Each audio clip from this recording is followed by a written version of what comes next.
Hi, Rebecca Lee here, teaching people how to detox from mercury and other heavy metals without getting hurt. In the Mercury Detox Manual, in the section on how people get exposed, we talk about skin lightening creams. These are several $billion a year business. They work because mercury interferes with the skin's ability to produce melanin. In the book, Andy talks about the case of a Pakistani lady in London who seemed to be getting some kind of current exposure. He finally figured out that the problem was coming from this lady's contact with her mother. The mother was using Stillman's skin bleaching cream. The daughter was getting exposed to the mercury in that cream from kissing her mother. This brings me to the case of the famous Jamaican dancehall singer and lyricist Vybz Kartel.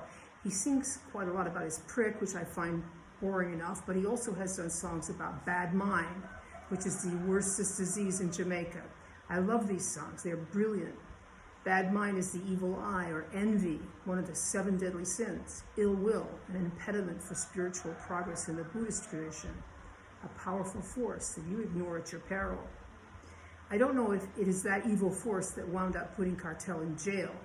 Maybe. I don't know too much about the case. He is accused of murder and is locked up right now in what his lawyer describes as an oven. He has come down with Graves' disease and heart conditions while in jail. Why is that? He's still a young man. Kartel bleaches his skin, or at least that is what I've heard. I don't for a minute think he does that out of self-hatred. I postulate that it is more to get that interesting contrast on the tattoos, kind of fashion statement. But he has developed thyroid problems, heart problems, psychological problems. Those are all things mercury causes. Robert and I want to do a talk about mercury toxic famous people. There are a bunch of them because mercury was used medicinally all the time. Famous men got venereal disease and mercury was used to treat that. Louisa May Alcott got treated with it for typhoid pneumonia during the Civil War. Abraham Lincoln took it for his depression, of all things. All of them wound up with some constellation of the more than 250 different symptoms that mercury can cause.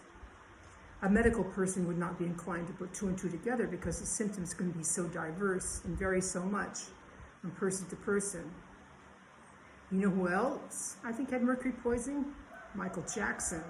I read that he used to use skin bleaching cream and makeup to even out the white patches on his skin from vitiglio. Vitiglio is a condition where the skin is not producing melanin consistently. That could easily be a chronic mercury problem right there. Insomnia, which tortured him, is a big mercury symptom.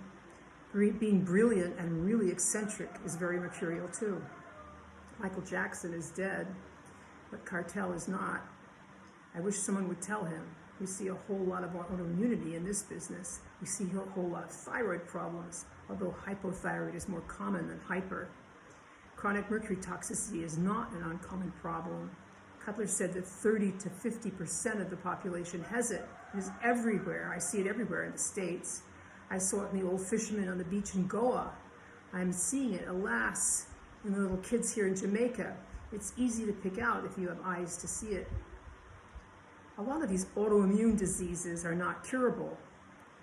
People should make sure they don't have mercury instead. Mercury is curable. There are supplements and medicines you can use that help a lot with symptoms too. So please check out the Andy Cutler chelation protocol.